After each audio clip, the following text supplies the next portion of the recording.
Clash Royale has been blowing up recently. Clash Royale. Clash Royale? Alright. Let's play some Clash Royale. It seems like everyone is talking about it. But today we will actually not be talking about Clash Royale, but rather about the game everyone forgot about. Brawl Stars. Now first, let's talk about how Clash Royale rose from the dead and became popular again. Now, something you need to understand is that Clash Royale was always seen as a side project. The main project for Supercell was always Brawl Stars, getting updates almost every month.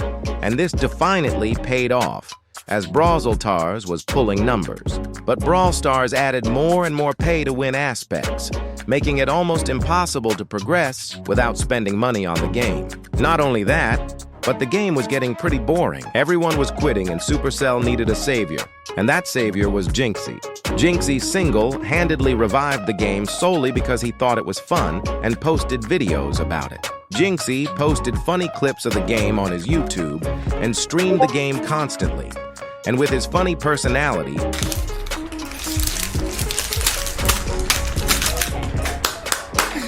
I like Fortnite! he would draw in people from all around the world to play Clash Royale.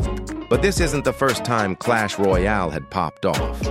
It had popped off before in 2018, when there was esports about it and it was extremely hyped. Sadly, Clash Royale would become unpopular when Supercell released Brawl Stars, with all the players switching to it.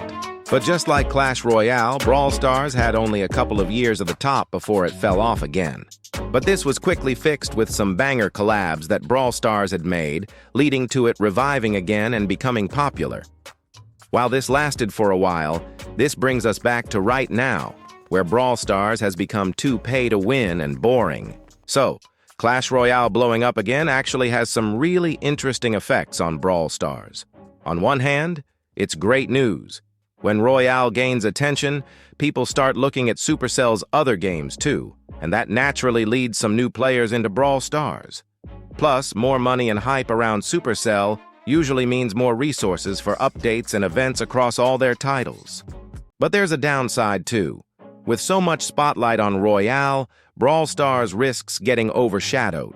Big creators might shift focus, which means fewer Brawl Stars videos and less community hype. And for players who only stick with one game, a lot of them might just choose Royale, leaving Brawl Stars with slower growth. Another issue is priority. If Supercell sees that Royale is driving way more engagement, they might decide to funnel more development time and updates into Royale instead of splitting attention evenly. That could leave Brawl Stars feeling a bit slower or overlooked compared to its sibling game.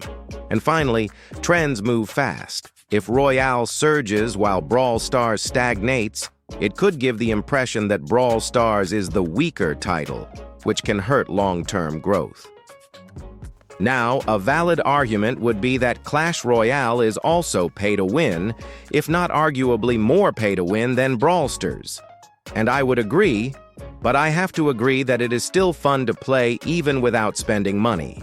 Although the game is very fun to play, according to the facts of how Brawl Stars blew up and then died out, we can predict that the same will probably happen to Clash Royale. Clash Royale is a great example that any game can easily blow up due to a trend, but will also die quickly and not stay alive for long. And while I have been considering Brawl Stars dead, it really isn't and is still receiving over 71 million active players as of June 2025. But there is obviously still a slim chance that Clash Royale will stay alive and not die out. But this would only happen in the case of Supercell updating the game and making it interesting.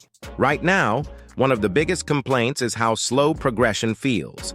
New players hit a wall when they face max-level cards, and upgrading feels like an endless grind. To fix this, Clash Royale needs alternative progression paths. Imagine achievements that reward you with wild cards, or quests that give more trade tokens. That way, players could actually experiment with decks instead of being stuck with whatever cards they've managed to level up. Next up, clans. Clan wars feel repetitive and grindy, and for a lot of people, they don't feel rewarding enough to stay engaged. A better system would focus on teamwork. things like co-op boss battles where clanmates fight together, or skill-based clan wars where strategy matters more than just spamming battles. This would make clans feel alive again and actually encourage people to log in daily, not just for donations, but to work towards something bigger as a team. If you have watched this far, please subscribe. We are up-and-coming content creators, and all support is appreciated. If you want more Clash Royale content, comment down below, and if this video gets to 100 likes, we will make a part 2.